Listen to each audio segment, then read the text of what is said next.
ಮದ್ರಾಸ್ ಇದ್ದಾಗಲಿಂದ ನಮ್ಮ ಮನೆಗೆ ಬರೋರು, ಅವ್ರ ಮನೆ ಊಟಕ್ಕೆ ಹೋಗ್ತಾ ಇದ್ವಿ. ಅಪ್ಪಾಜಿ ತುಂಬ ಸಿನಿಮಾ ಮಾಡಿದ್ದಾರೆ. ಕೊನೆವರೆಗೂ ಒಂದು ಗತ್ತನೆ ಬದುಕ್ತೇವೆ ಅವರು, ಚೆನ್ನಾಗಿ ಬದುಕ್ಬಿಟ್ಟು ಹೋದ್ರು. ಅವ್ರ ಮನೇಲಿ ಒಂದು ಫೋಟೋ ಇದೆ, president Rajendra Prasad first president, ಅವ್ರ ಜೊತೆ ಫೋಟೋ ತೆಗೆಸ್ಕೊಂಡಿದ್ದಾರೆ, ಅವಾರ್ಡ್ ತೊಗೊಂಡಿದ್ದಾರೆ. ಅಲ್ಲಿಂದ ಅಬ್ದುಲ್ ಕಲಾಂ ಪ್ರೆಸಿಡೆಂಟ್ ಆಗೋವರೆಗೂ ಅವಾರ್ಡ್ ತೊಗೊಂಡಿದ್ದಾರೆ. ಅಲ್ಲಿವರೆಗೂ ಹಾಗೇ ಇದೆ ನೋಡಿ, ಅವರು ಆ ಗತ್ತಲ್ಲೇ ಇದೆ. ನನ್ನ ತಮ್ಮ ಜೊತೆ ಪಿಕ್ಚರ್ ಮಾಡಿದ್ರು, ಪುನೀತ್ ಅವ್ರ ಜೊತೆ, ನಾನು ಅವ್ರ ಜೊತೆ ಸಿನಿಮಾ ಮಾಡಿದ್ದೀನಿ. ಅವ್ರು ಇಲ್ಲ ಅನ್ನೋದು ಸ್ವಲ್ಪ ಮನಸ್ಸಿಗೆ ಕಷ್ಟ ಆಗಿದೆ. ಸರೋಜಮ್ಮ ಅವ್ರ ಬಗ್ಗೆ ಇಡೀ ಪ್ರಪಂಚವೇ ಹೇಳುತ್ತೆ. ಯಾಕಂದ್ರೆ ಭಾರತೀಯ ಚಲನಚಿತ್ರ ರಂಗದಲ್ಲಿ ಒಬ್ಬ ಕನ್ನಡತಿ ಮೊಟ್ಟ ಮೊದಲ ಬಾರಿಗೆ ಪ್ಯಾನ್ ಇಂಡಿಯಾ ಸಿನಿಮಾಗಳಲ್ಲಿ ಆಕ್ಟ್ ಮಾಡಿರುವ, ಪಂಚಭಾಷಾ ತಾರೆ ಅನ್ನಿಸ್ಕೊಂಡಿರುವ, ಪದ್ಮಶ್ರೀ ಪದ್ಮಭೂಷಣ ಇವೆಲ್ಲ ಪ್ರಶಸ್ತಿಗಳ ಪುರಸ್ಕೃತರು ಇವರೆಲ್ಲರೂ ಕೂಡ ಅಂದ್ರೆ ಇಡೀ ಚಿತ್ರರಂಗ ಅವರು ನಮ್ಮವರು, ಕನ್ನಡದವರು ಅಂತ ಹೇಳ್ಕೊಳ್ಳೋಕೆ ನಮ್ಗೆ ಹೆಮ್ಮೆ ಅನ್ಸುತ್ತೆ. ನನ್ನ ಅವರ ಒಡನಾಟ ಒಬ್ಬ ತಾಯಿ ಮಗಳ ಹಾಗೆ. ಪ್ರತಿ ಸಾರಿ ಏನೇ ಆದ್ರೂ ಕೂಡ ಮೊದಲು ಫೋನ್ ಬರ್ತಾ ಇದ್ದಿದೆ ಸರೋಜಮ್ಮ ಅವ್ರ ಫೋನ್. ಜೀವನವನ್ನ ಸಂಪೂರ್ಣವಾಗಿ ತುಂಬಾ ಪಾಸಿಟಿವ್ ಆಗಿ ಅನುಭವಿಸಿದ ಒಂದು ಕಲಾವಿದೆ ಅವರು. ಅಂತಂದ್ರೆ ಅವರನ್ನ ನಾವೆಲ್ಲರೂ ಬಹಳ ಗೌರವದ, ಅತ್ಯಂತ ಗೌರವದಿಂದ ನೋಡುವಂತ ಒಂದು ವ್ಯಕ್ತಿತ್ವ ಅವರದು. ಅದು ಯಾವುದೇ ಒಂದು ಎಲ್ಲೋ ಒಂದ್ ಕಡೆ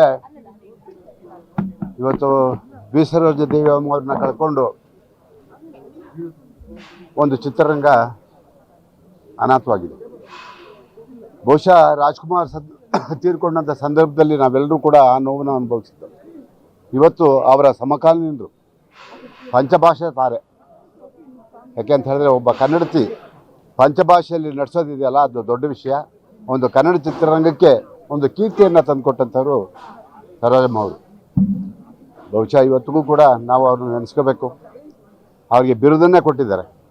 ಹೇಗೆ ಮಲಗಿದ್ದಾರೆ ಅಂದರೆ, ಸರಸ್ವತಿ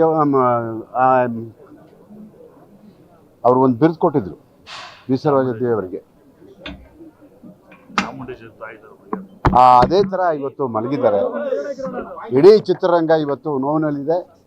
ಬಹುಶಃ ಅತಿ ಹೆಚ್ಚು ಚಿತ್ರಗಳನ್ನು ನಡೆಸಿದ್ದು ಬಹುಶಃ ನಾವು ಚಿತ್ರರಂಗಕ್ಕೆ ಬರುವಾಗ ಅಭಿನಯ ಸರಸ್ವತಿಯನ್ನು ನಾವು ಬಿರುದನ್ನು ಕೊಟ್ಟಿದ್ರು. ಅದೇ ರೀತಿ ಮಲಗಿದ್ದಾರೆ. ಅಮ್ಮ ಅವರು ನಡ್ಕೊಂಡಂಥ ರೀತಿ, ಚಲನಚಿತ್ರ ವಾಣಿಜ್ಯ ಮಂಡಳಿ ಮೇಲೆ ಇದ್ದಂಥ ಒಂದು ಪ್ರೀತಿ ಚಿತ್ರರಂಗದಲ್ಲಿ, ಅದರಲ್ಲೂ ಕೂಡ ಸಹ ಕಲಾವಿದರು ಕಂಡ್ರೆ ಭಾಳ ಮರಗೋರು, ಭಾಳ ಅವ್ರ ಬಗ್ಗೆ ಭಾಳ ಚಿಂತೆ ಮಾಡೋರು. ಯಾಕೆ ಅಂತ ಹೇಳಿದ್ರೆ, ಅಯ್ಯೋ ನಾವೆಲ್ಲ ಹಿಂಗಿದ್ದೀವಿ ಪಾಪ, 1-2 ಚಿತ್ರ ವರ್ಷಕ್ಕೆ ಸಿಗುತ್ತೆ, ಇವ್ರು ಹೆಂಗೆ ಜೀವನ ಅಂತ ಹೇಳ್ಬಿಟ್ಟು ಅವ್ರ ಬಗ್ಗೆ ಯೋಚನೆ ಮಾಡೋಂಥ. ನಮ್ಮ ಭಾರತ ದೇಶದ ಒಂದು ಚಿತ್ರರಂಗದ ಇತಿಹಾಸದಲ್ಲಿ ನಮ್ಮ ಸರೋಜಾದೇವಿ ಅವರು ಅಂತಂದ್ರೇನೆ ನಾವು ಸಾಮಾನ್ಯವಾಗಿ ಮಾತಾಡ್ತಾ ಇರ್ತೀವಿ ದೊಡ್ಡ ದೊಡ್ಡ ನಟರ ಬಗ್ಗೆ. ಡಾಕ್ಟರ್ ರಾಜ್ಕುಮಾರ್ ಅವರಾಗಿರ್ಬೋದು, ಅಥವಾ NT ರಾಮಾರಾವ್ ಆಗಿರ್ಬೋದು, ಶಿವಾಜಿ ಗಣೇಶನ್, MG ರಾಮಚಂದ್ರನ್, ಘಟಾನುಘಟಿ ನಾಯಕರುಗಳ ಜೊತೆಯಲ್ಲಿ ಸುಮಾರು 2 ದಶಕಗಳಿಗೂ ಹೆಚ್ಚು ಆ ಕಾಲದಲ್ಲಿ ಒಂದು ಇಡೀ ಚಿತ್ರರಂಗದಲ್ಲಿ ಅವರು ಇಲ್ಲದೆ ಊಹಿಸ್ಕೊಳ್ಳೋದಕ್ಕೂ ಸಾಧ್ಯ ಆಗದೇ ಇರೋ ಮಟ್ಟದಲ್ಲಿ ಅಷ್ಟು ಒಂದು ಮಹಾನಟಿ ಅವರು. ಒಂದು ದೇವಕನ್ಯೆ ಅಂತಂದ್ರೆ ನಾವು ಇಲ್ಲಿ ಕೂಡ ನೋಡ್ಲಿಕ್ಕೆ ಸಾಧ್ಯ ಇಲ್ಲ. ಅಂದ್ರೆ ಏನು, ದೇವಲೋಕದಿಂದ ಭೂಲೋಕಕ್ಕೆ ಬಂದಿರುವಂತ ಒಬ್ಬ